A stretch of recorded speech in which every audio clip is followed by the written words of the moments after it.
Today, I have a meaningful update on my own story, the one that many of you have been following since August, the end of August, September of last year. But I also run the Georgia Watchdog Alliance, where we focus on shining light on injustice and teaching civil liberties that will help push for real accountability in law enforcement and within the justice system. If that's something that resonates with you, hit subscribe and let's keep learning together. The fact that they not only initiated this, but investigated it and found some concerns enough to move it forward is really, it's a big deal to me. I had gotten an email a couple months ago from the Cobb County investigator who let me know that the investigation was complete, and now they would submit it and give it to the council, who would then take it before the probable cause committee to vote on whether or not there was probable cause. Tomorrow, Thursday, April 16th, the probable cause committee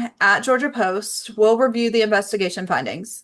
Their job is to decide whether there's probable cause that misconduct occurred. And if they find probable cause, they will make a recommendation to the full Post Council, right? The full council is scheduled to meet and vote on that matter in June 2026.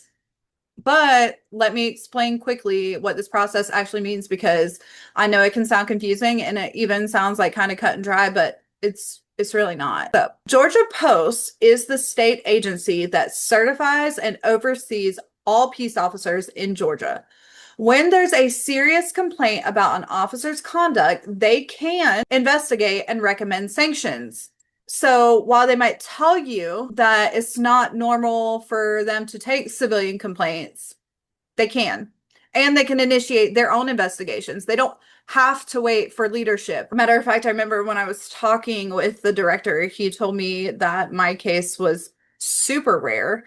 I was in probably the bottom 1% of things that ever happened. They told me they were never, the primary investigators to anything. So the fact that they not only initiated this, but investigated it and found some concerns enough to move it forward is really, it's a big deal to me. So when there is a serious complaint about an officer and they investigate, they can recommend sanctions, and those sanctions can look like suspension, probation, or in more rare cases, even revocation of the officer's certification, which means he cannot legally practice as a police officer in the state of Georgia. Matter of fact, when he had contacted me, he told me he would look into it and he was going to investigate. But if they decided to take it before the council or anything, that all of that would wait until after adjudication, because they don't like to get intertwined, which I can appreciate, I guess, that that's their policy. But for me, it's like, why would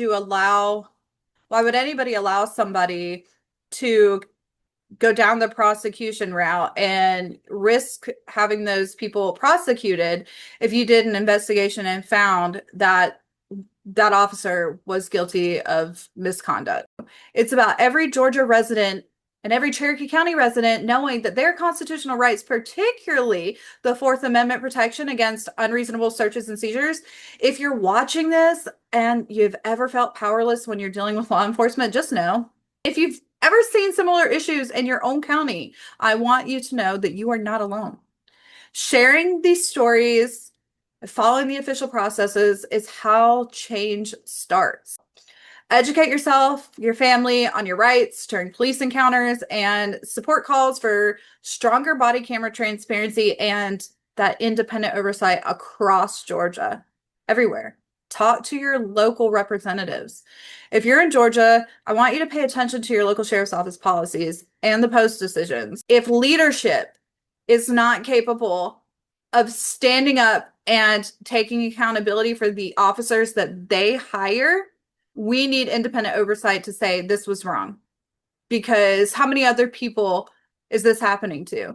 It's about every Georgia resident and every Cherokee County resident knowing that their constitutional rights, particularly the Fourth Amendment protection against unreasonable searches and seizures,